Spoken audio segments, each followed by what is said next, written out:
Why, yes, I believe we shall. Oh, I got a live one here. Getting geeky all up in your podcast. It's Shane Plays Geek Talk, a journey into the things we love. I'm your host, Shane Stacks. Thanks so much for pressing play. We always get geeky, but we're definitely getting geeky this week with a king of the geeks, a wizard, a mad scientist, Neal Hallford, of who's no stranger to the show. Neal is a fun guy, has his toes in many geeky areas, and can spin a yarn. Can Neal? So I have no idea what's gonna happen today. So Neal, welcome back to the show. Why don't you tell for the people who it's been 2 years since you've been on. Last time you were on, we were talking about Betrayal at Krondor, 30th anniversary. So reintroduce yourself for people who are new to the show, or it's been a couple of years since you've been on. So tell us your claims to fame and what you're working on now. Well, I think it's kind of funny because, I think that my career from now on is just going to be coming on and doing 30th anniversaries of things. Right. Anyway, so my name's Neal Hallford, as Shane said, and I am a game designer and a writer and a musician and just overall weirdo. A movie maker. And all kinds of things. Movie maker.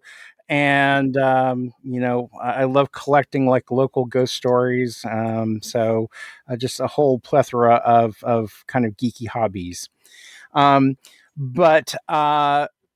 been working, but the main reason that people know anything about me is primarily because of my work in the computer gaming industry, which I started, it'll be 35 years in April. This last April, and so heading into my 36th year.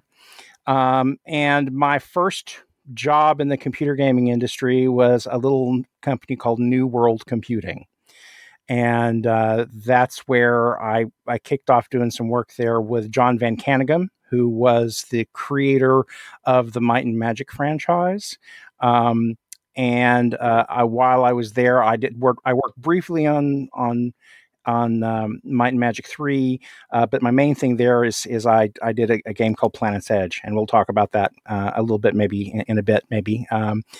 But anyway, the reason why I'm harassing Shane and why Shane was gracious enough to let me come on today is that I earlier this year I completed a book about the 30th anniversary of Heroes of Might and Magic, which was a strategy spin-off of Might and Magic, the classic RPG. And the first games came out of New World Computing. Then over the years, back in 2002, 2003, 3DO went under, and then the license passed on to Ubisoft. They did a number of titles. It went dormant for a little while, and of course now, the big thing is everybody's super excited because of Heroes of Might and Magic Olden Era, which is basically the new game.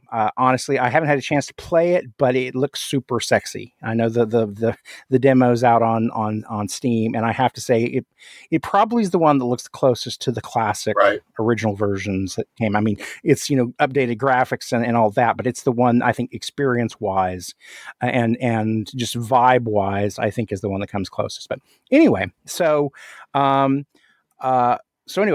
I guess I'm here today is to help kind of promote the book a little bit and talk about this exciting thing. The book is dropping on November 25th, and we have a big launch day party that's happening at the Mira Mesa Barnes & Noble right here in San Diego. I've got a couple of signings going on in Oklahoma. Coming up in December 6th at Green Feather Book Company in Norman, and then on December 9th at Rivendell Books and Baubles in Broken Arrow. But anyway, so that's sort of the intro of who I am and why I'm here. You've also throw a couple other things in there. You mentioned Planet's Edge, which was like your first. Yes, that was the first thing that I had a major hand, that I had a major hand in. So then you also, you mentioned, well, I'm not even sure, did you mention Betrayal at Krondor in the middle of all that? No, well, I didn't mention that because, again, that was a different company, but being at New World and producing and working on Might and Magic and then on Planet's Edge was really important because that was whenever I met John Cutter, who, of course, previous to working at New World Computing, he'd worked at Cinemaware, worked on some really great classic games. I don't know if you've ever played the old classic World War I flight sim Wings. I think it's still one of the best games of that era. But Cinemaware, he also did like Three Stooges, and it wasn't Rocketeer, but it was Rocket It was Man. it was basically Rocketeer with the serial numbers filed off. It was a great game because they couldn't get the rights to it, and so they just changed the name. Game. But he worked on that as well. But after Cinemaware was starting to fold, he came over to New World and became my producer on both Might and Magic 3 and then on Planet's Edge. And it's our friendship and meeting each other at New World that was really kind of that's what opened the door to allow me to follow him to Dynamics whenever he moved on after about 6 months or so, and then I followed him up there to work on. And so anyway, Betrayal at Krondor, of course, is probably still the game that I've worked on that anybody really cares about is Betrayal at Krondor. Well, it's a well remembered game, and I'll toot your horn a little bit for you. Your writing was so good on it. Is that right? So good. So yeah, it's so good. So well. No, it was so good. Your writing and plotting it was so good, and even gooder than good that Raymond E. Feist adapted some of it for a novel, right? And well, basically, he adapted it as a novel, then went on to use some of the characters I created for the game, and continued to use them in his later books. But he also personally told you, didn't he personally compliment you or something when you guys were sitting at a book signing or something like that? Well, when we, what happened is that whenever we had written, after we got done with Betrayal at Krondor, and we started work on a sequel called The Thief of Dreams. And he really loved the story that I had created for it. And he basically told me at the time, said, Neal, if you don't do this as a game, I'm doing it as a book. And lo and behold, he basically cannibalized pieces of that, and it did end up in his books. Greatly changed, but still, yes, so the concepts and ideas that I put in that. But because unfortunately the sequel got canceled because of stupid things happen. That's a story in and of itself. Yes. But yeah, that's a whole thing. Now, was that the one? I'm not going to dwell on this forever. Was that the one where the company boss said, "Oh, Neal's already agreed to do this" in front of a bunch of people, and then you had to go to him and say, "No, I didn't agree to do that yet." Yeah. It was just like, I'm looking at it after you got rid of my entire team. You sent John Cutter off, and who I was still basically, he was still teaching me how to be a project lead. I wasn't ready to go off and run a multi-million-dollar project. Right. Well, plus the resources and the time weren't there. And we just had the resources and time because you were going to. Anyway, that's a whole other story. Last thing I'll mention before I heard. Well, actually, I'll mention two more things before I heard you over into Heroes of Might and Magic. One, you were involved with some level on Dungeon Siege, which people would have heard of. So, what was your involvement with Dungeon Siege? So my involvement on Dungeon Siege is that Chris Taylor and I got to be friends and got to know each other whenever I was still working for a company called Cave Dog. That was where, after a series of kind of short hops that John Cutter made after Dynamics, is he moved to Humongous Entertainment, which was primarily a kids software game. They made Putt Putt and some other titles that got made at Humongous, but Willie Beamish. I remember Willie Beamish. Sorry. I'm crossing the streams. Willie Beamish was Dynamics. But anyway, but Humongous made several kind of kids titles, but they had their adult division, which of course was where they, so John Cutter landed there. And of course, Chris Taylor was there making a little game called Total Annihilation, which of course is the big strategy game. And John Cutter and I were working next door on my wackadoodle episodic RPG concept called Elysium. So I got to know Chris while I was working there. And then one time when I was there, I can't remember what the situation was. Chris needed someone to write something pretty for Total Annihilation. I think he was ad copy or something else. And so he came over and said, "Hey, could you take a look at this and can you do something with it?" And so I wrote that with him.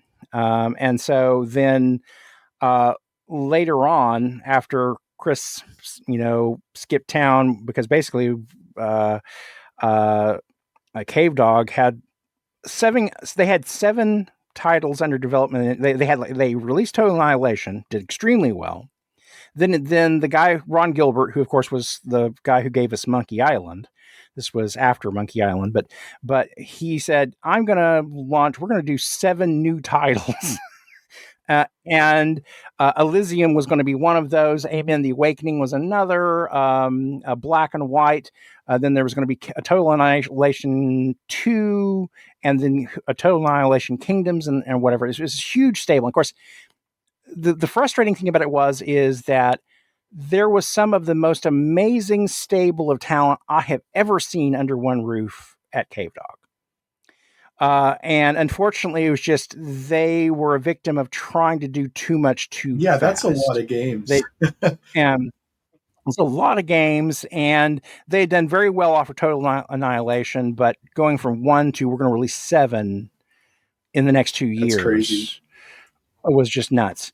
And so, which was unfortunate because, again, Ron Gilbert, the guy who did Monkey Island, is brilliant designer and super nice guy, but it just wasn't doable. Anyway, the only game out Chris of that Taylor, list you threw out there that I even recognize, I think, is Black and White. That made it out as former. Yeah, Black and White. Mm-hmm. And so, or was it? Wait a minute, is Black and White or Good and Evil? There were 2 titles of the same thing. But anyway.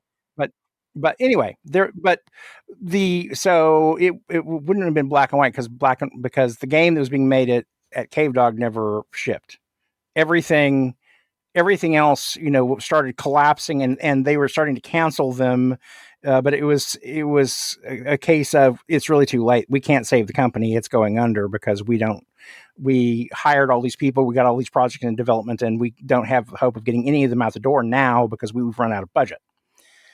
And so, unfortunately, Elysium was the first of those titles to get done. But in retrospect, it doesn't surprise me that it got canceled because it was complex. But someday I'll come and tell you the whole story about Elysium. But anyway, long and short of that is that I went over to so Chris Taylor went over, founded Gas Powered Games, and that's where he decided he was going to do this dungeon crawling, first person. Not first person, but this dungeon crawling RPG called Dungeon Siege. Of course, it was more like Diablo. It was more of an action RPG than whatever. But anyway, so Chris started building Dungeon Siege, and they had several levels that they had actually had pretty well out. So he got a hold of me fairly late in the process, or a lot later than I had been involved before. Because before, I'm there at the beginning. I'm writing the story. I'm helping build the world and all this other good stuff. But Chris had already built several levels. And he came in and he said, so I have a couple stakes in the ground. There's this kingdom called Ebb. There's this big creature called Mog. And there's a couple of things in the ground. But other than that, we don't know anything about the world. We don't know we have no story. We don't have any characters. I need you to kind of take some of the stuff that we've already created and explain all this shit. And then come up with a reason. What's the rationale for why you're going through the game? What are, who are these characters and all this other stuff. And so I always call it the box of rocks approach, because I don't know, whenever I was in elementary school, I remember one of those early, little things they would give to kids that say, here is a picture and tell me what's going on in this picture. Where there's a someone sitting on a bench and they look sad. And so you have to write a story that explains why he looks sad. And that's kind of what happened with Dungeon Siege, is that, I mean, in the fun part is that I started writing, not only the story, but I was writing this huge encyclopedia about what the world was and how things worked. And so the fun part was then people going back and they started to modify the game to match my encyclopedia and to match what I was doing with the story. And so I really enjoyed building that world. And I later on, by the time, of course, I was doing all, Dungeon Siege, I was doing long distance, I was doing as a contract worker. And so I wasn't a full-time employee there at Gas Power. But I had a relationship with Chris, and Chris was basically, and I had kind of they definitely treated me, even though I was offsite, I was still basically part of the team. I was part of that family.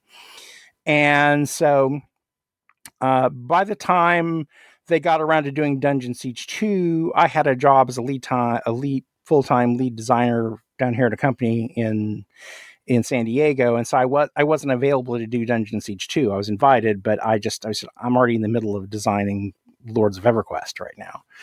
And I just didn't have the bandwidth to do it. So they kind of took my encyclopedia and they adapted some of the things I was doing. And to be honest, not entirely what I would have done, done with it or whatever. But, I was still extremely happy and proud of the fact that they still want to put my name on the box as story because they use person, even though nice. Because they're using my, it was basically like me adapting Ray. They used my universe, they used characters I created and circumstances I created. So here's my burning question on Dungeon Siege. Okay, well, they're creams for that. But, you are the cream, Neal.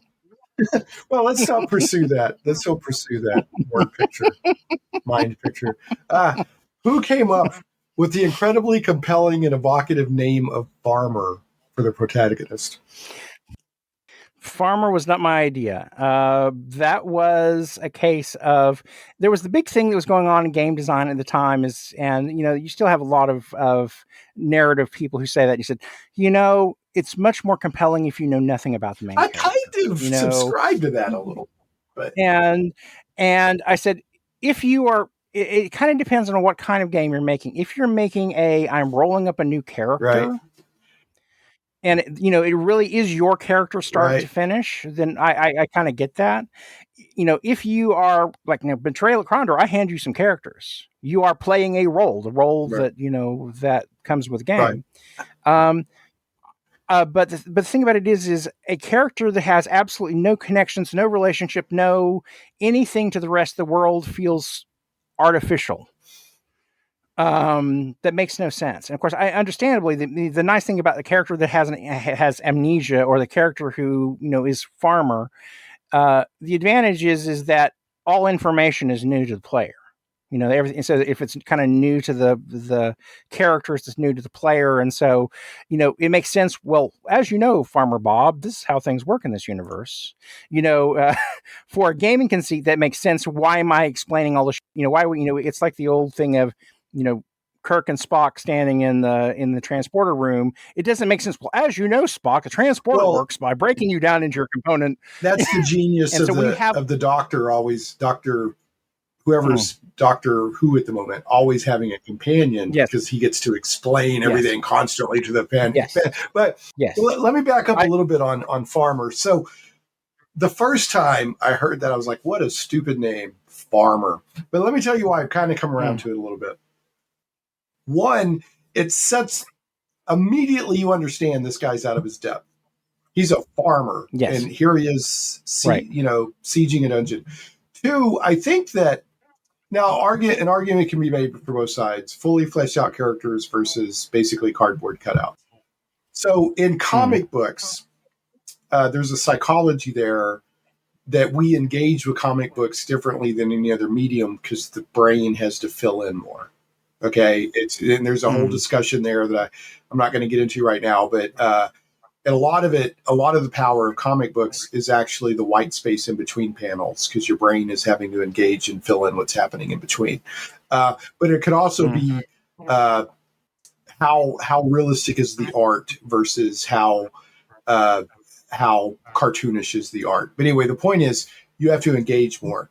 So, like if you have a character that they just drop in, hey, here's farmer, your brain has to fill in more of that. So maybe you engage on a different level. So, but there's no one right answer. And the reason is because there's a lot of different personality types that play games. So what might be engaging for one might not be for another. So anyway, well, I mean, and a lot of people point to the old Clint Eastwood movies, where he is literally the guy with no name. We know nothing about him. We know nothing about whatever. And so a lot of game designers, particularly in that time period, were very much of the opinion, I want a blank slate. The character, he says things and he does things, but we know nothing about him. We don't attempt to explain anything about the backstory. The story is whatever happens in the game. Whatever happened before is completely irrelevant. And like I say, that doesn't entirely work for me as a writer. But you get into that game design versus writer fight that's been going on since the dawn of time. You're working on some kind of game right now. What can you share, if anything, about that? Well, I mean, what it is that, as I mentioned earlier in the first part of the program, the first game I ever made was a RPG called Planet's Edge, and it was a hybrid between New World Computing had purchased Task Force Games, which were the makers of a tabletop strategy game called Starfleet Battles. And so they had. Now, when did they become Amarillo Design Bureau then? That was before. Well, because I think they've gone back to that. It's kind of complicated, and the history of I don't really honestly have. Yeah, we don't have to go into all that. I've always back and forth or whatever. But I mean, just suffice to say is that back in the, I'm actually going to be writing about that some in my blog coming up shortly. But back in the early '80s, that was the primary way that you could play any kind of a Star Trek game, was this Starfleet Battles, which again was a space-based ship-to-ship combat game.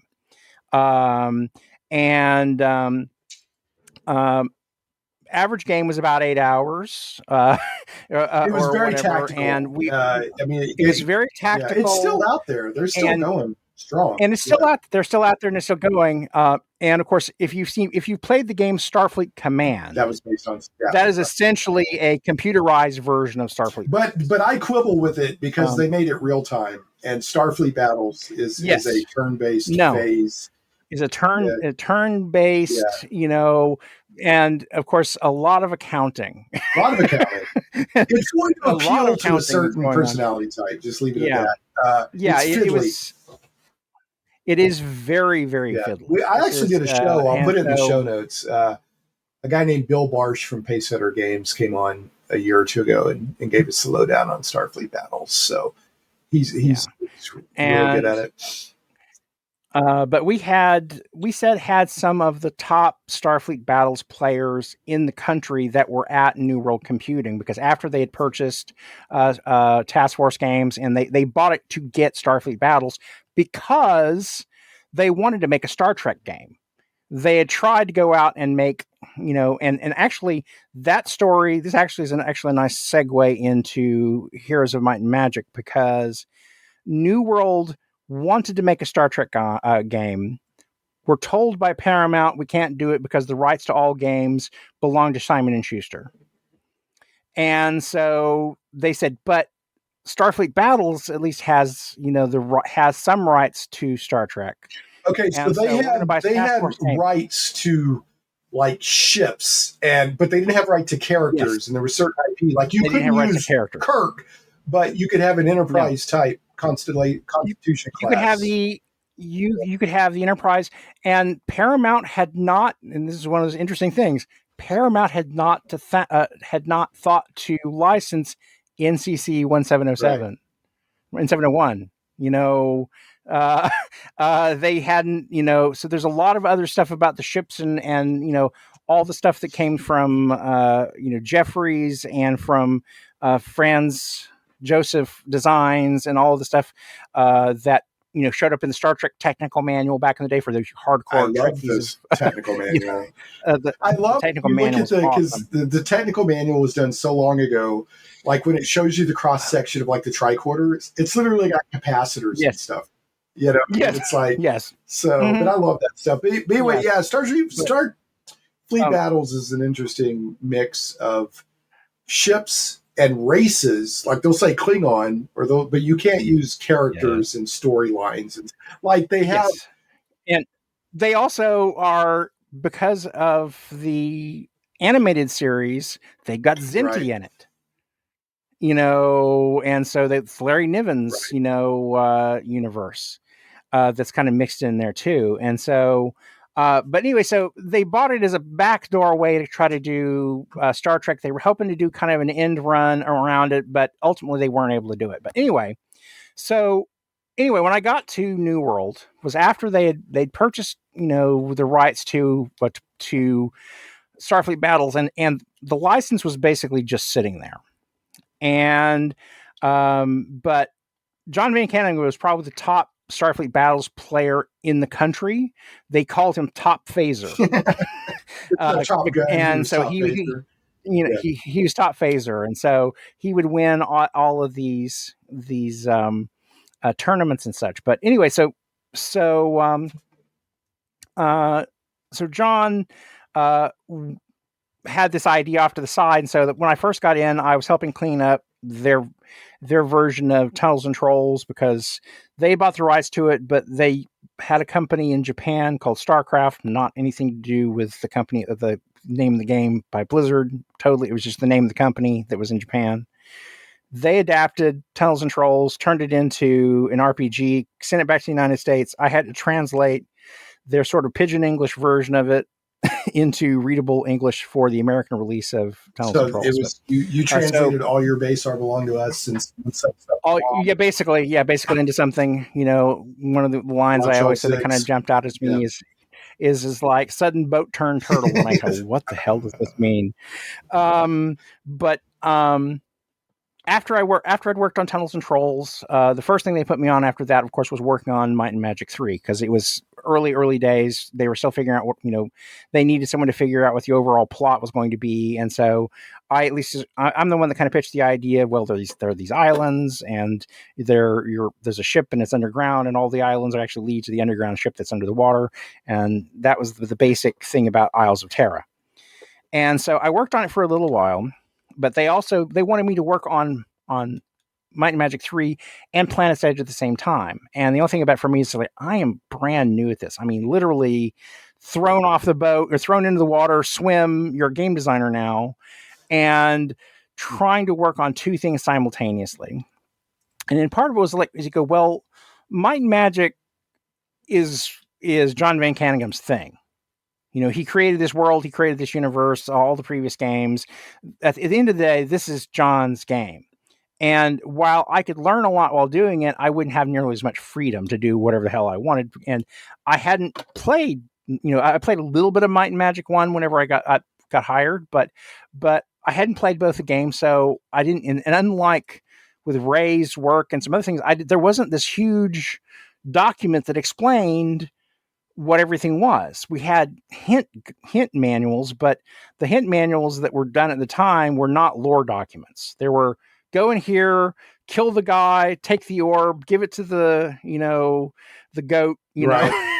And, it didn't, you don't really have a sense of why the hell things work the way they work.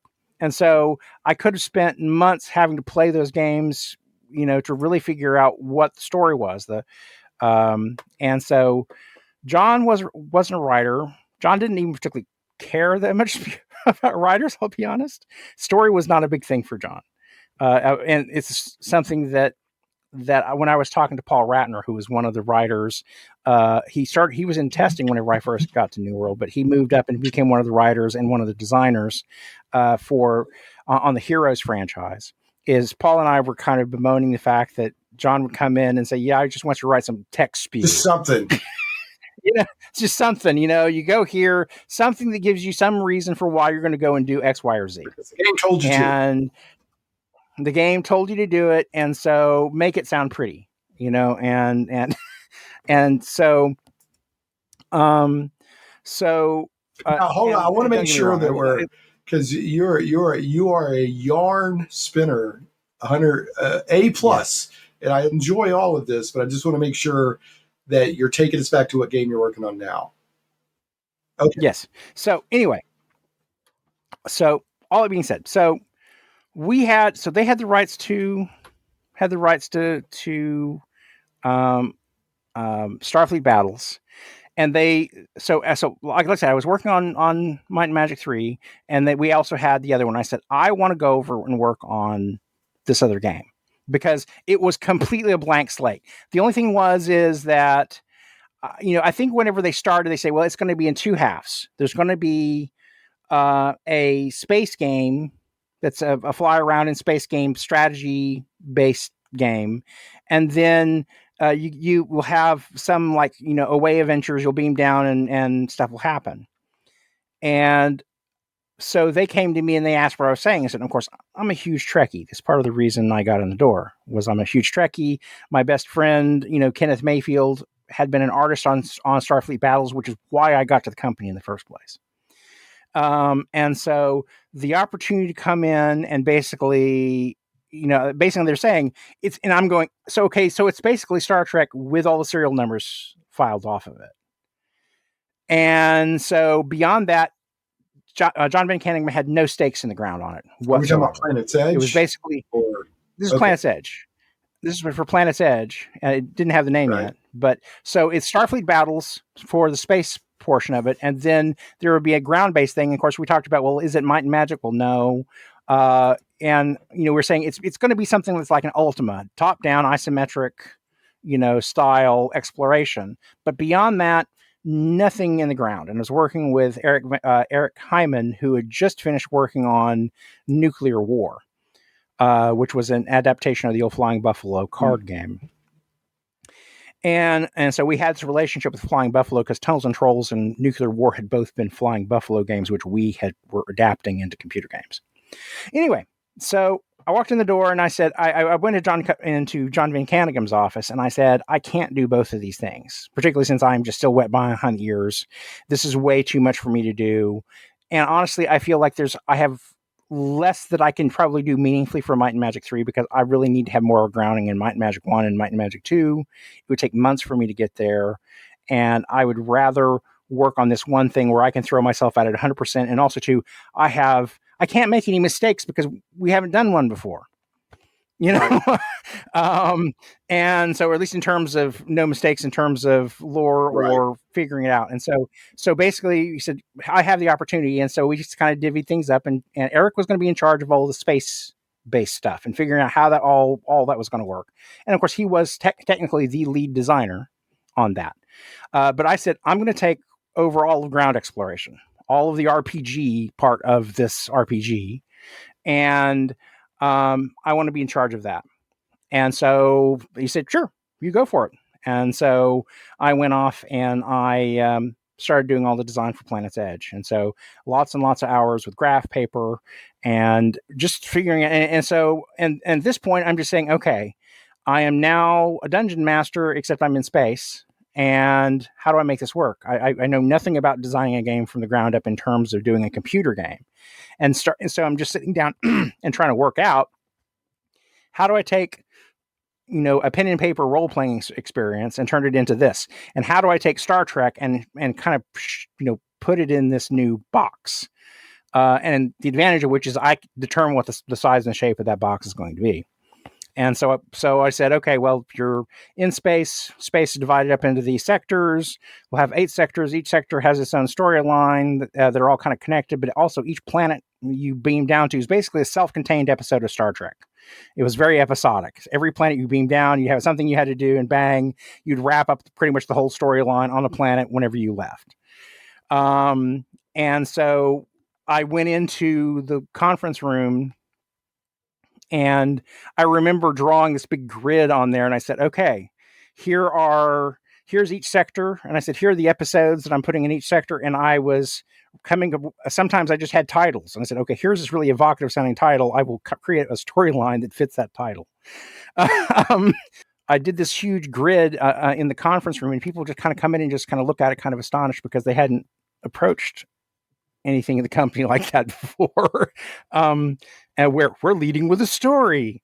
What the hell is this? Who approved this? Yes. What lunatic? So anyway, so we did Planet's Edge, and so I designed all the levels and critters and all this other stuff. And of course, it was a really weird thing because of the relationship that I had on Planet's Edge. My relationship with Eric was not always perfect because Eric was, I will think about something and then I'll come back with you saying a decision. We never sat down and had a meeting and let's talk about this.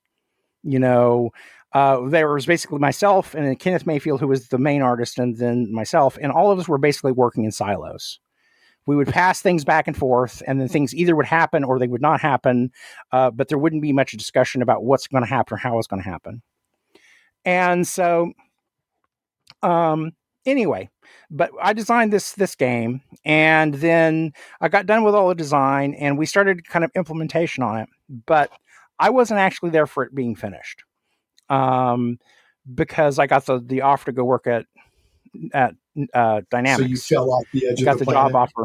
So we were still in beta whenever I finally got the job offer to go to work at Dynamics, and I go, okay, well, I'm going to go to a company where I'm going to get double the salary, half the cost of living, and I'm going to be working with John Cutter, who, because he'd come in as a producer, he saw me kind of struggling a little bit because I was fighting with Eric a lot, and not honestly feeling entirely appreciated.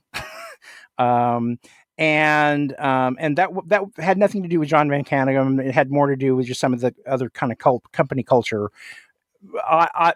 Everybody there was like, we're going to go play paintball this weekend and we're going to do X, Y, or Z. And for whatever reason, I was kind of on the outside of all of that. I just never really synced in with everybody else. But all that said, I just, whenever John Cutter called me up and said, hey, we've got this opportunity. We've got the book from Raymond D. Feist. We need somebody to write it. I think you're the only person in the industry who say it. And I say, I feel self-conscious saying that, but that's legitimately what John Cutter told me. He said that all the writers I know in the industry, I think you're the only person that can do this, which I thought was amazing given the fact that I had no credits other than Planet's Edge. With the time, wasn't even out the door yet. He had just seen what I was doing with it. And so, which I desperately needed to hear someone say that to me, honestly, at that point, is what am I doing worth something to anybody? Anyway, so I moved from a situation where I had no party chemistry or no team chemistry up to Dynamics where I instantly had family. I loved Eugene, Oregon. It felt like home to me. And so, anyway, so Planet's Edge did pretty well. For its time, I think it shipped 250,000 units, which in, 1991, 1992 units, that's actually pretty decent seller. You can still go buy it. It's on Steam and GOG. It's on Steam. It's on GOG. So, and so are you kind of doing something similar to Planet's Edge now? Is that so? Well, what I'm doing right now is I'm calling it Planet's Edge Fractured Frontier. And it is, what if you took what we did with Planet's Edge at the time and at least moved it forward in terms of visual look to something that's more contemporary, that's at least closer to something like Baldur's Gate. I wanted to, it's going to have the same thing, fly around in space strategy stuff, and then there's on the ground, RPG. And so just trying to take advantage of something that looks prettier, something where the story is actually, leading the whole experience, and is something where, because to be honest, even with the story that we had in the original game, most of it was still here is what you need to know in order to go get the next thing. It did not have the depth of the story that I told in Betrayal at Krondor. Betrayal at Krondor was they handed me the reins. They said, "Go that way," and we'll tell you. You were in a novel in Betrayal at Krondor. Yeah, and it had this deep storytelling. It had deep character development. There was just all this stuff that was going on that we were allowed to do with Betrayal at Krondor that I did not have the opportunity to do with Planet's Edge.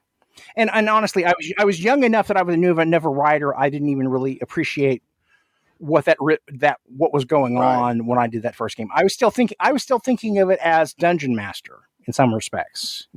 Here's this little bit of text, and of course that was also a time period in which most of what happens in that game is text. On screen text. We don't have some of the things I did in Planet's Edge actually were forerunners for how I approach the book oriented approach we did to Betrayal at Krondor. Where I'm telling a lot of story with actual prose on screen. You wouldn't do that today. And of course, so that's going to be the one biggest departure between the game I'm writing now and whatever, is there will not be long exposition, passages of text that you're reading. And so tell the story of Planet's Edge, but update it, and just try to make it a accessible experience. And so I'm in Unreal Engine. Of course, like I say, this is a big shift for me because, I have worked on dev teams. I've done everything there is to do on a design team. But I'm doing this completely by myself. Yeah, so I was going to ask, and then I want to move us on to Heroes, Might, and Magic book to make sure there's time for that. Yes. But so what? Like rights-wise, are you allowed to call? I mean, are you going to be able to release this as Planet's Edge something or another? Well, so the rights to Planet's Edge after New World got purchased by 3DO, and 3DO went in bankruptcy, and so for a long time the rights were in just limbo, and they got purchased by a company called Monolith, I think is the name of the company. And they've bought a bunch of rights to a bunch of older games, and their primary MO is just so they can release these games on, or sell them on GOG and sell them on Steam. They have said, in the past, they said, well, we want to have developers come to us and we'll develop, new versions of games and all this other stuff. And so, about 2 years ago, I said, hey, you said this on your website. You want to, the original developers come and talk to you. Well, this is me, original developer, saying, let's make something happen here. And like I say, we can keep this cheap. I'll do most of the work. I just want a distribution channel and the rights to use the original name. So I sent them repeated things and they said, oh, well, we'll get back to you. And they never have. And so, or was it Mammoth? I think it's well, anyway. I'm probably mangling the name, but anyway, all of that is all fine and good. At the moment, I don't have a functional game. Well, that's my other question. Where in the overall process of conception to release, I am still in the process of building basic systems right now. I've been, I've got the first level mostly built out, not completely. But I'm still doing things like, I'm just, setting it up so you can open a chest and so you can have dialogue systems and all this other stuff. And so I'm implementing all this other stuff, and I'm doing all of this from scratch. Now, there are a lot of people who say, oh, well, if you just go onto the Unreal Engine store, you can buy this module and you can buy that and you can get a ability system and you can get all these other systems and you can just plug them in. And I said, yes. And then I am stuck with whatever they've implemented. And more of the point, I'm out money that I really don't have to spend. And then, but most importantly, I haven't learned anything. Right. So I'm not, I mean, so this is still like, regardless of whatever it's named when it comes out, whether the rights holder works with you or not, even though they signaled that they wanted this kind of thing, like this is still a few years down the road, it sounds like. Oh, this is easily 3 or 4 years. Well, are you at least having fun with it? Oh yeah. Well, I mean, and I was really happy because I was talking to my wife Jane about this last night. I said, I'm at the point where I really want to play this game. Not just that I'm building it. It's, I want to play this game that's evolving in Well, from front of what me. I've heard from most game designers, that's usually the number one flag that you're building something decent is if you yourself want to play Yeah. it. Well, I think that that's the difference between the modern game industry and the industry that I was in when I first got into it. Because whenever we were at New World and Dynamics and these other early game companies, we were building the games that we wanted to make. We didn't come up with say, well, here's a feature list and let's go on the internet and poll people and ask you, are these the features you want? And then let's focus text X, Y, and Z and see what you think about it.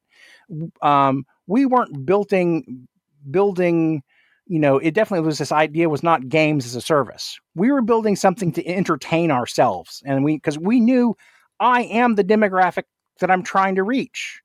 I'm not someone that has never played a game and said, I think I'll make a game, and so I think that ultimately, if you aren't making yourself happy first, if you're not building the kind of game that makes you happy and that engages you, the game is going to be Well, crap. now there are exceptions, but most games that punch through the noise and really connect with people are a singular vision or a very small team usually.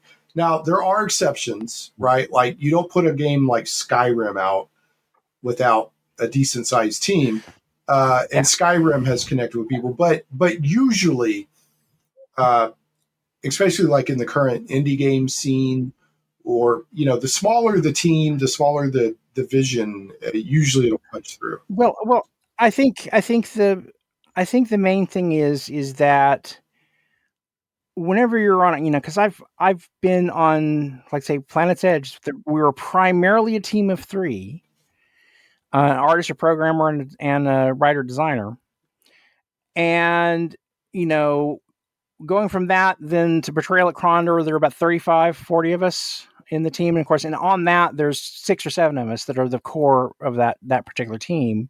And then I worked on other projects where we were literally sitting in the room. There's 100 people sitting in a room, and I never ever felt a spark of joy at all working on those games that had 100 people sitting in the room.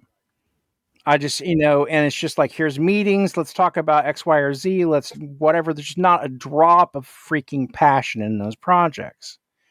It's just like, get it done. We have to have this done by May, whatever, because it's got to be at E3 and, all this other stuff. And it's just like, it's hard to feel inspired, hard to just kind of work through the noise. And also, too, is that when you try to make a game big enough that will appeal to everyone, it is almost certainly to appeal to no one. And you get rid of all the things that give it personality or character. Well, and I agree for the most part, but there's exceptions to everything. And every now and then a AAA title will come out that's like, this is really good, and it connects with a lot of people. But it's hard. It's hard. The most difficult thing is connecting to the people who have the money to help basically create a project to pay for the 100 people. The people that are funding those projects that have 100, 300 people that are on them, it has to be a surefire win. The people that are funding all this could care less about the game that comes out. They want return on investment. Oh, yeah. So. Yeah. Oh, and that's the difference between these companies now, is because the people who are the execs today, by and large, aren't gamers. They don't care about it. They are business people that happened. We own a product. We own a team of people. Well, look at Microsoft just sabotaged a lot of people. It was a few months ago when they pulled funding for all these. I mean, they put companies out of business that have been in business for 20 years. And to be honest, it's a complex situation right now, because the people owning these companies have changed, but also the market has changed. And you get all of the people hold their nose and or whatever I said. Free to play killed this fucking industry. Pardon my French. whenever we're going back to Facebook and Facebook games, that was the beginning end, because players started to say, oh, well, I don't want to have to pay for what I'm doing. And whenever you customize people to the idea that I'm not going to pay for content, you go, okay, well, the people who can, that I can't go afford to hire the best people anymore. I can't have all those people. I'm going to go to the place that's going to pay me money. And the problem is there's less and less places where I can go to play money. Well, I'll just use AI now. Right. We'll program the whole game and we'll write it. It'll all be AI.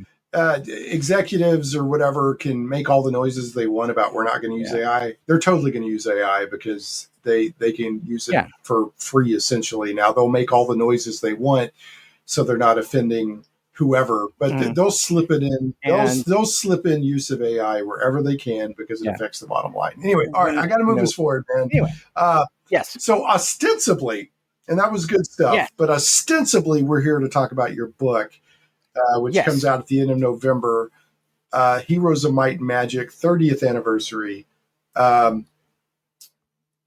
So I had it pulled up. Let me find it here. It comes out November 25th is our drop date. November 25th is the drop date. So it's called Heroes of Might and Magic, 30th anniversary retrospective. It's a nice, big, beautiful hardcover book.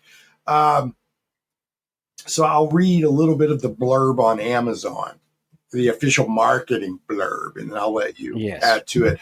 It says,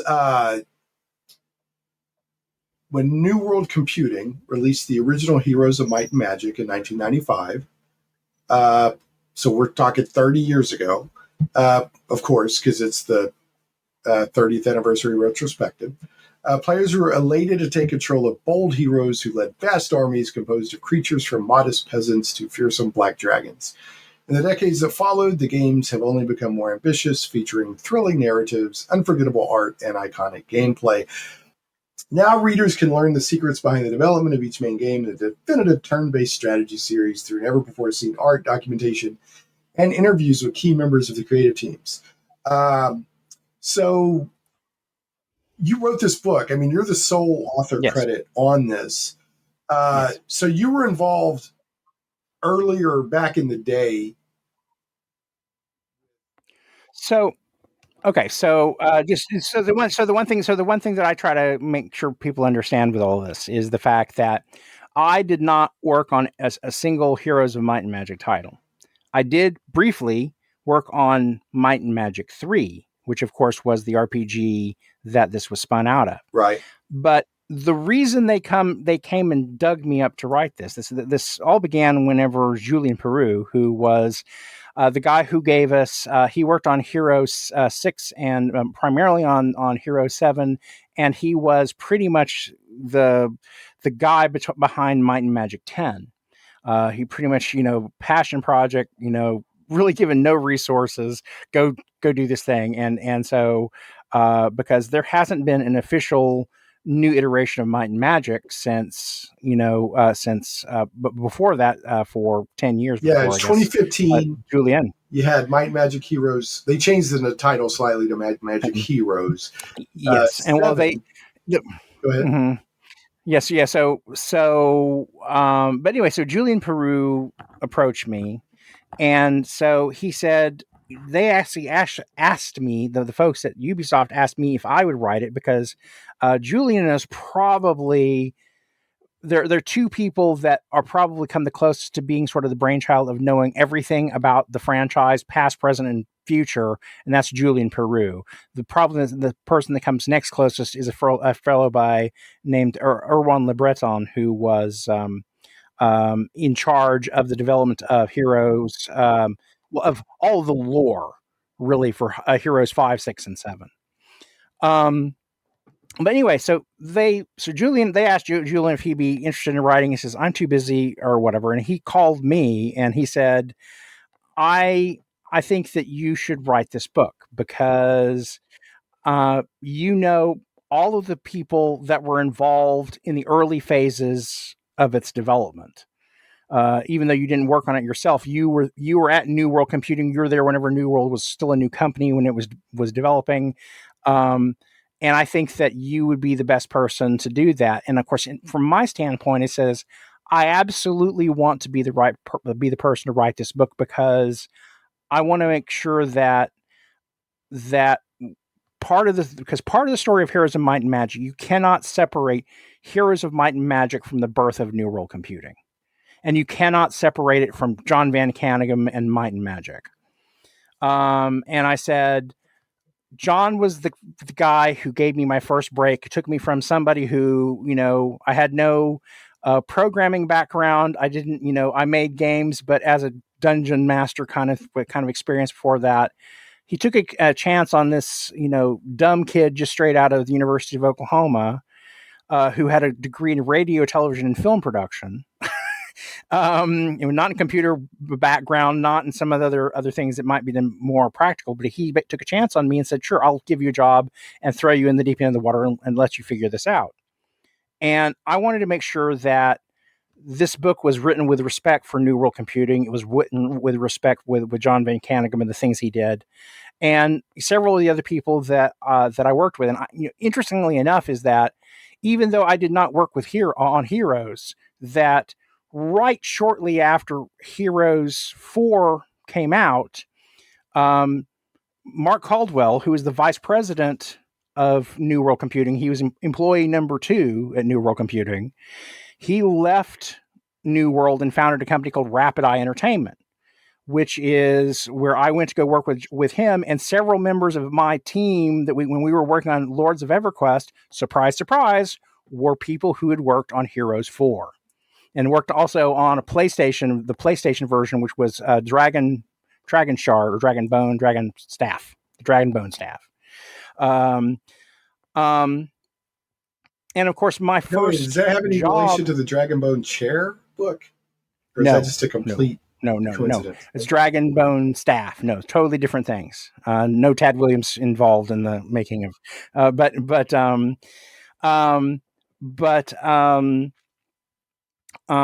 so they had made this game they called it Heroes of Might and Magic, the Dragonbone or Dragon Shard. I'm all confused now. Something Staff or whatever. And that was PlayStation, the PlayStation version of Heroes of Might and Magic. Though interestingly enough, is that was actually much closer to a game called King's Bounty. Now, the one thing that everybody out there really needs to know and understand, and this is something that I explain in the book, is the fact that the trek to Might and Magic begins with, we want to make a Star Trek game, but we can't. And so after wrangling around, I said, well, we own a tabletop board company. So let's start coming up with an idea for a tabletop board game. So they started working together, a title that evolves into a computer game called King's Bounty. Now, King's Bounty is 100% the blueprint for Heroes of Might and Magic. If you go back and you play King's Bounty, it is Heroes of Might and Magic in all but name.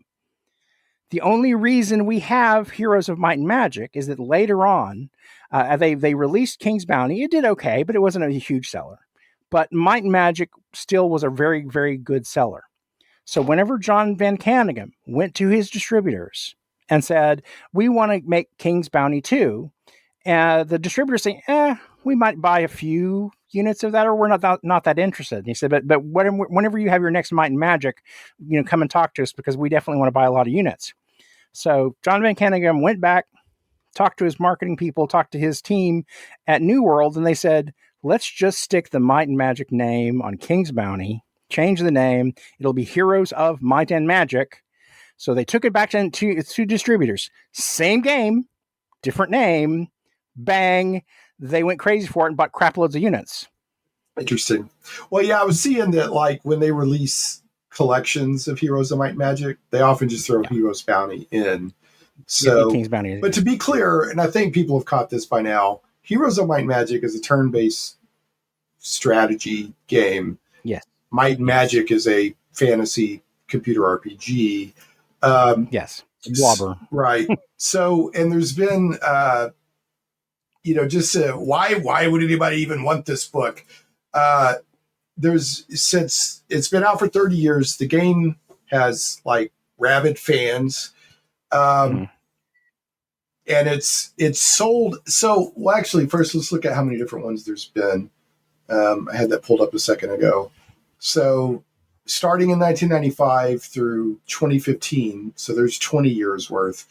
You had Heroes of Might and Magic up through, and they changed it to Might and Magic Heroes. But in 2015, they came out with Part 7, basically, or not Part 7, but number 7, right?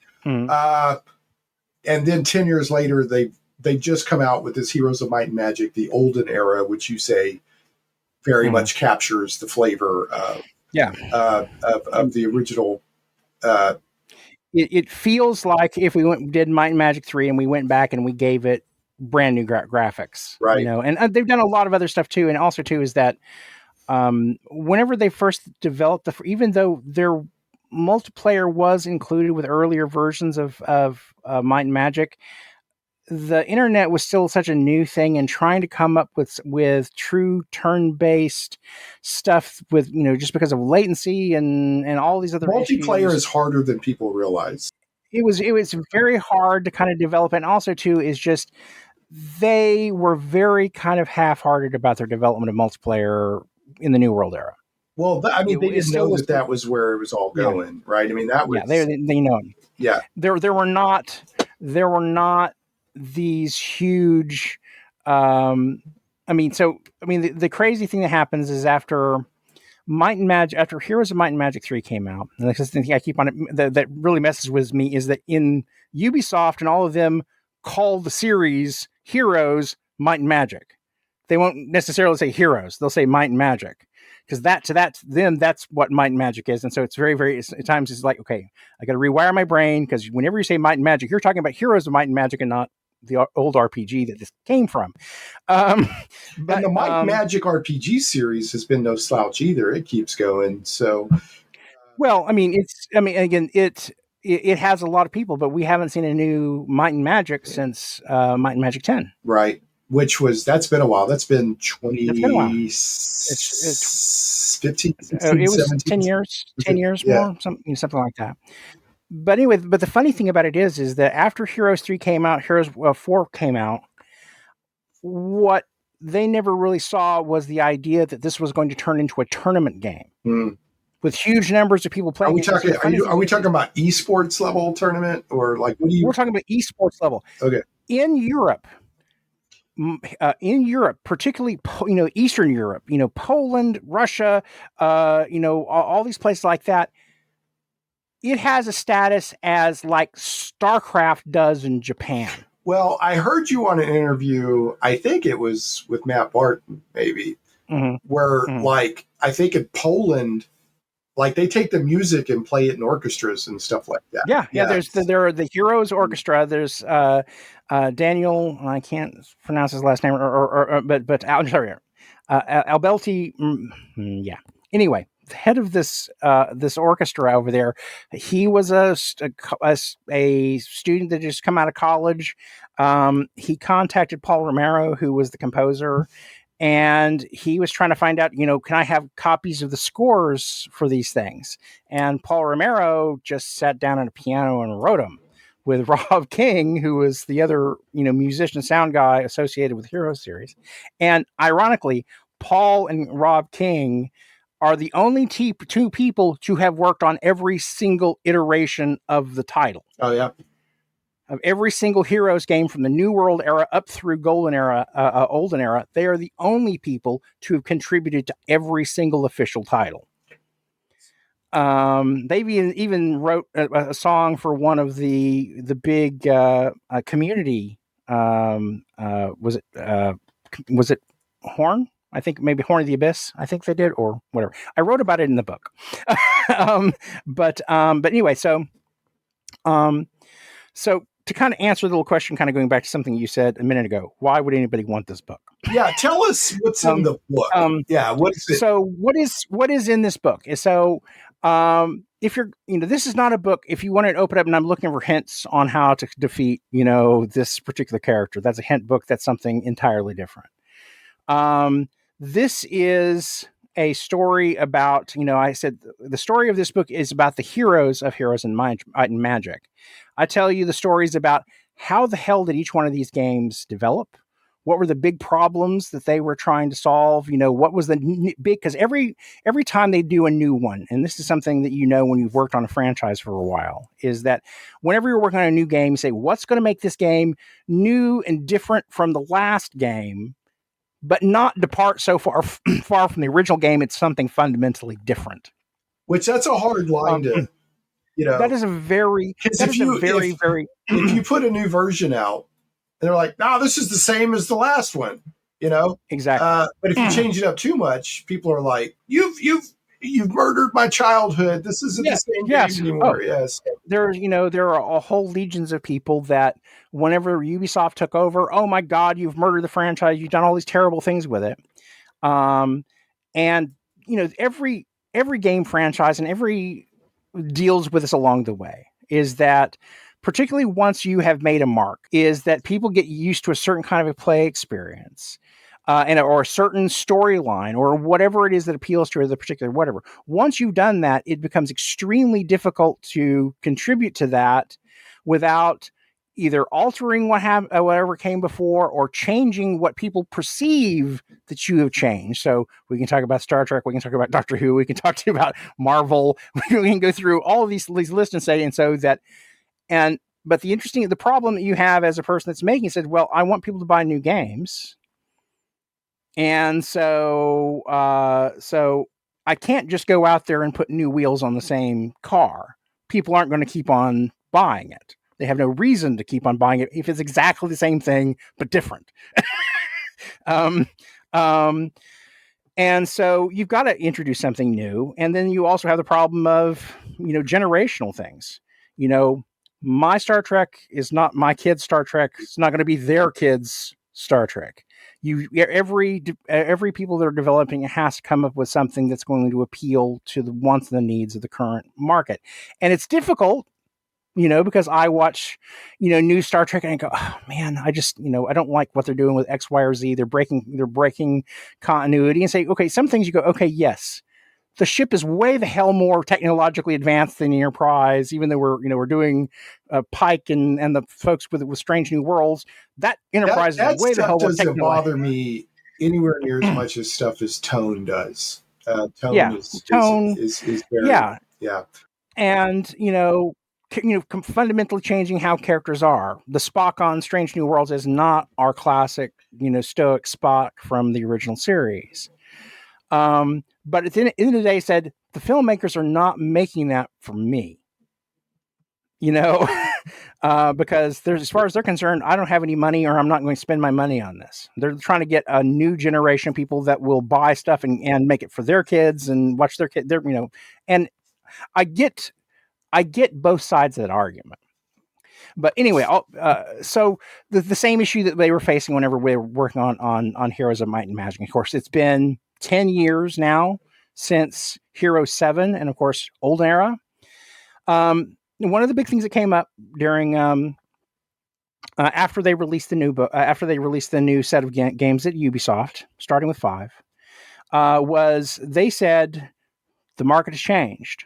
Whenever we were doing the original Might and Magic and Heroes of Might and Magic, there was a lot of silliness in those games. And this was a New World trademark. Pretty much every game that we made with New World had lots of little jokes and puns and, tongue firmly poking out of our cheek, with some of the things that we did. But they're saying whenever they started working on Hero 7, they said, that's not, when you look at the fantasy literature of what we're doing, everything's grimdark.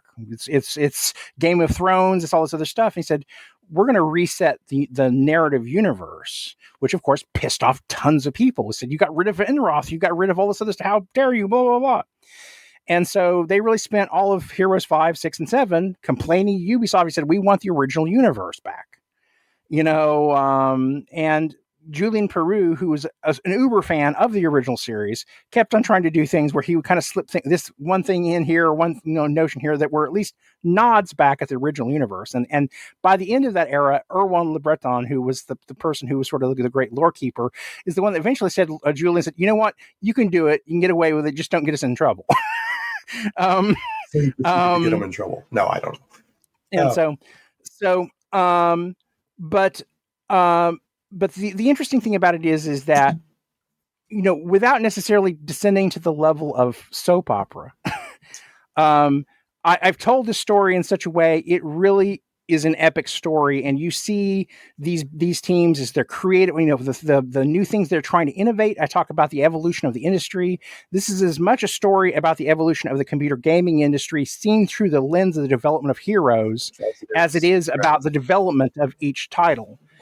And so it's a very human story, particularly, what John Van Caneghem goes through between making this game on himself and the point whenever the company, he sold this product to 3DO.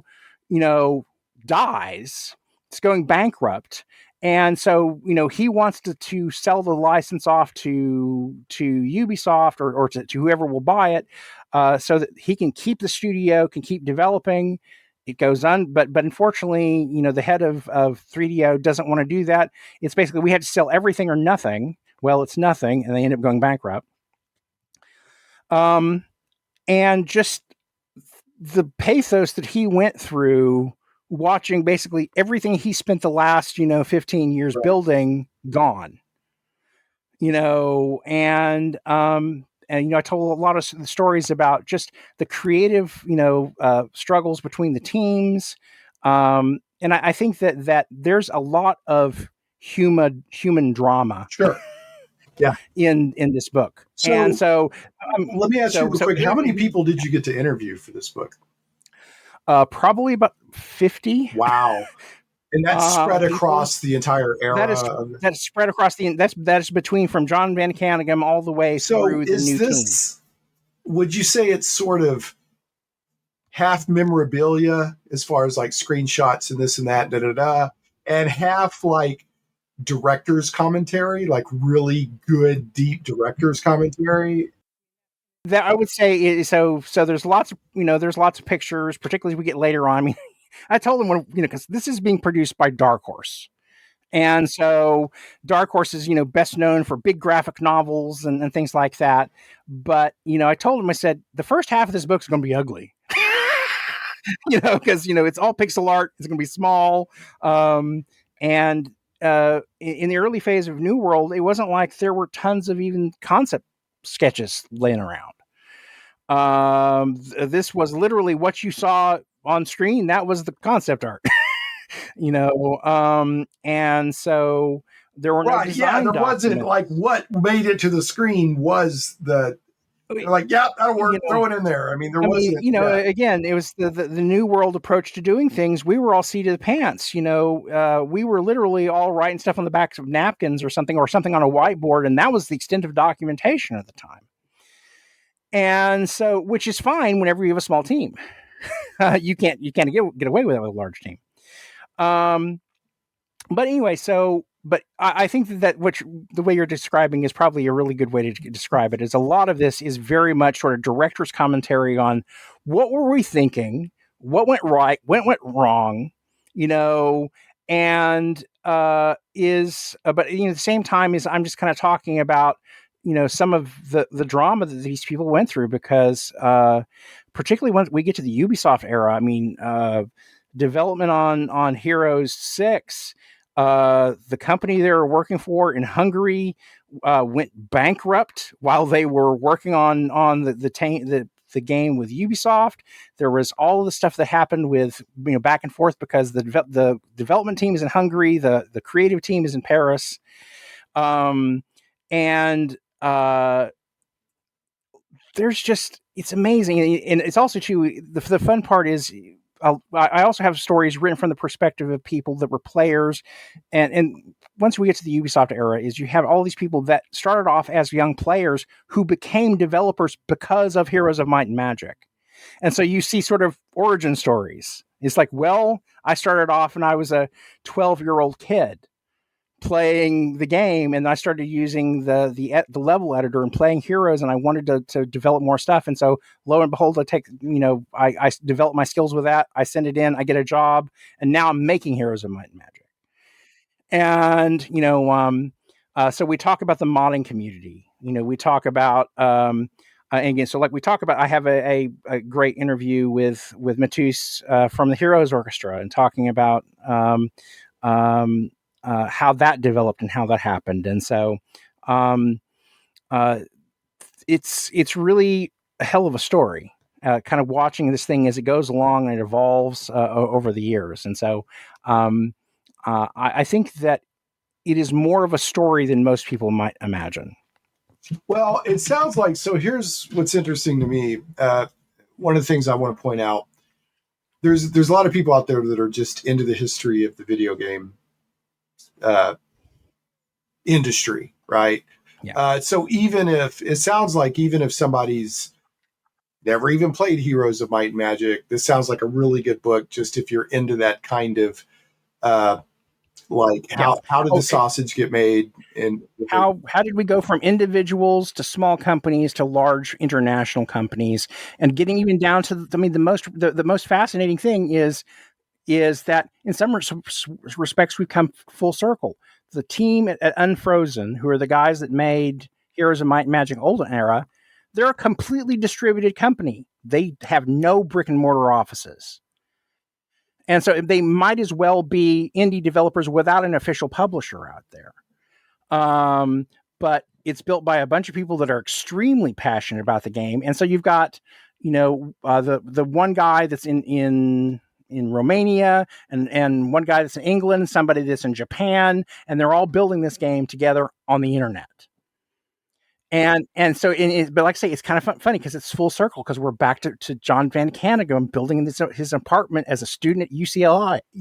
One of the things that happened to video games is people started treating them like Hollywood investments, right? A lot of movies get made not because anybody that's financing it cares a crap about movies, but it's seen as an investment. So they bring all this money together, and then they make the movie and they hope to get their money back. And sometimes it's not even about making money back on investment. Sometimes it's just about a tax shelter. People are financing movies simply to play games with taxes. And that's a lot of what's happened to video games is people have treated it like making a Hollywood movie, and you got to have this huge team, and you got to have this, and you got to have that. But at its basic level, you don't. There's so many indie developers out there proving that you can make a really successful, satisfying, engaging game with one person. I mean, look at Stardew Valley, man. One dude, his girlfriend supported them while he was putting the game together, but it was his vision, and it's gone on to just kill it. But, and then Five Nights at Freddy's was a pretty small project at first. I don't know how big it is now, but at the beginning it was, basically one guy doing it. But anyway, I want to share a couple of notes about Heroes of Might and Magic. Okay. Oh, one other question. How long did it take you to write the book? Like how much of your life is in this book? Well, it took me about a year. It wasn't that it necessarily needed to take a year, but it was something that was a lot of kind of fitful starts and stops, because the hardest part with this is the early part of the book wasn't so bad, because I knew most of the people on my call list, and so I would just reach out and say, hey, I want to talk to you about this. And so most of the, of course, John Van Cannon was the first email, and he immediately said yes. And I probably interviewed him I probably have about 6 hours of tape talking to John about it. But overall, off and on, it took you about a year of work. It took me off and on. It took me about a year, because I started in February of last year, and I turned in the last draft in January. All right, and then we're getting this it, year, and then they're releasing it at the end of November, which is about the time this podcast should come out. So when this podcast drops, then either people will be able to order it immediately or pre-order it and get it very soon. Well, yeah, well, and it's available for pre-order everywhere right now. So a couple of interesting notes on Heroes of Might and Magic, because I think there's people in the States that know about the game, but they may not realize how big the game is because a lot of its rabid fans are in Europe. yeah, but there are people in the and States. it's now in Asia. And Asia, so huge in China and Japan. Right, but it was still big in the States. I didn't realize how big until I started, kind of researching it and listening to some interviews with you about it. It is the number one selling game on GOG. Heroes of Might and Magic 3 is the number one selling game on Good Old Games. And has been pretty much since they started. And that says a lot. And then, I did some research, and there's not an exact number of how many titles or individual copies have been sold throughout the series, but every estimate I can find is, several million. I think we had solid numbers that in 1999 it had sold about 1.5 million copies. The series as a whole. After that, it gets a little fuzzy. But I've seen several million. I've seen probably between 4 and 5 million. It's a 3 was the most financially successful one during the New World era, and 6 was the most financially successful one in the Ubisoft era. Right, but anyway, it's a big game, and I love this idea of a long running franchise series, if you will, maybe more than franchise, having a book that not only chronicles the history of the series, but it's also this look into as game development has changed and the personal stories of the people involved. It sounds like a great book. I really honestly think that there are a lot of people that will, because I handed this book off to our mutual friend Gene Turnbow before I got done, and I read it, and he said, "You know what? I was not this is not the book I was expecting. I thought it was going to be kind of dry," and he said, "This really is kind of an epic story," and so I think that a lot of people will appreciate that. Is that again? I've tried as much as possible. There's a lot of stuff that you can go out. Now, another point I also want to make about the book. I interviewed a lot of people for this that have never been interviewed about Might and Magic before. Oh, good. So this is the first time. There's some of these people in the book that have never been on record before ever. That's good. And so that's another thing, is first time hearing the voices of some of these people. That's fantastic. All right, man. Well, it's always great to catch up with you. You're always a fantastic person to chat with. You've always got a lot going on. Looking forward to hearing more down the road about what's happening with your new game. Awesome. So people check out the official, and you can go to the show notes at shaneplays.com. But really just search for, Heroes of Might and Magic book, and I'm sure you'll find it. Yeah, it is everywhere now, thanks to Ubisoft and Dark Horse. Yeah, Dark Horse is a, they're not going to. I remember you said they gave you amazing support at a con. So, oh yeah, well, I just wanted to say is that we filled a 500-seat theater at Comic-Con, and we had one of the most successful signings they've ever had in their booth. That's fantastic. So yeah, I think there's going to be some interest. Or when we were just selling the little kind of pre-cards that were basically pre-order cards. And so we had line that went on forever. That's fantastic. I'm so glad to hear it. All right, Neal, I got to do this to you. It's a tradition that I force upon people. It's the bad joke of the week. So even though the show is no longer weekly, and I usually do more than one bad joke, I still call it the bad joke of the week because it just has a good. Well, it's just now the week joke of the. Yeah, the week joke of the bad.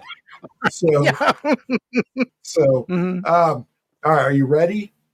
I am ready. Okay. Why does Snoop Dogg use an umbrella? I have no idea. For drizzle. For drizzle? I said it was a bad joke. Mm-hmm. Well, yeah. Well, I mean, it would not be called bad joke if it wasn't a bad joke. And I don't call it. They were bad jokes. You've maintained the bar. Right. So they were bad jokes long before they became dad jokes. I still call them bad jokes. Yes. Right. So it's bad joke. Mm-hmm. All right. Here's the next one. I think you'll like this one. All right. And you may have heard it before. But if you have, just play along. Okay. What's the difference between a kleptomaniac and a literalist?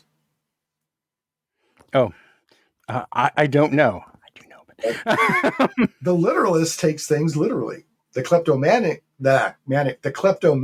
takes things literally.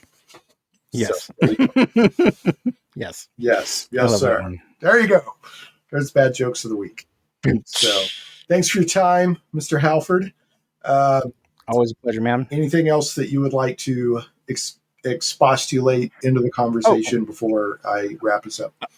Well, I know that you're in Arkansas, so it might be a little bit of stretch, but for those of you who might have relatives in that part of the country, one of my signings, I'm actually having 2 signings in Oklahoma coming up in December. And so if you have friends or loved ones that live over Tulsa way or out towards Norman, Oklahoma City or whatever, I have a signing. You should actually have books for that one, right? Yes. Oh, well, there will definitely be books, because like I say, we launch on the 25th at Mira Mesa in Barnes & Noble on the 25th. Then on December 6th, we will be at Green Feather Book Company in Norman. So back at my alumni at OU. But that one will be 7 o'clock to 9 o'clock p.m. And then finally, I have a signing on December 9th that is going to be in Broken Arrow, Oklahoma. And that is at the Rivendell Books and Baubles Company. I said, how can I not go and sign a home called Rivendell? And so I'll be dropping in there, and that's probably the one, where most of my friends and family, because being from Tulsa, that's the one that's just outside of Tulsa. So, but anyway, so any of you have that happen to be in the state, maybe for early Christmas celebrations, or you have relatives out in eastern Oklahoma, please send them to come and see me. I would love to sign those books, or just answer questions, or just talk about stuff, because wherever I am, it's always like a conversation with Shane, just a big geek-arama. Geek out. Yeah. Big magnesium planet explosion. We had talked at one time about doing a podcast called Magnesium Planet. If either of us ever gets gut laugh extra time. Yes. So, yes. All right. I'm going to wrap us here. Neal, thanks so much for everything.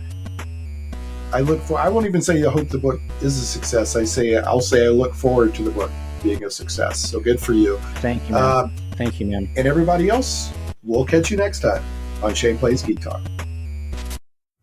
Thanks so much for listening to Shane Plays Geek Talk. I certainly hope you enjoyed this journey into the things we love. For your convenience, show notes with helpful links for each episode can always be found at shaneplays.com. You can catch the podcast in several places, including on the blog at shaneplays.com, iTunes, Google Play Music, Stitcher, Podbean, Amazon Music, Verbal, YouTube, and more. If you like what you hear and would like to support Shane Plays Geek Talk, you can do so for as little as $1 per episode on Patreon at patreon.com/ShanePlays.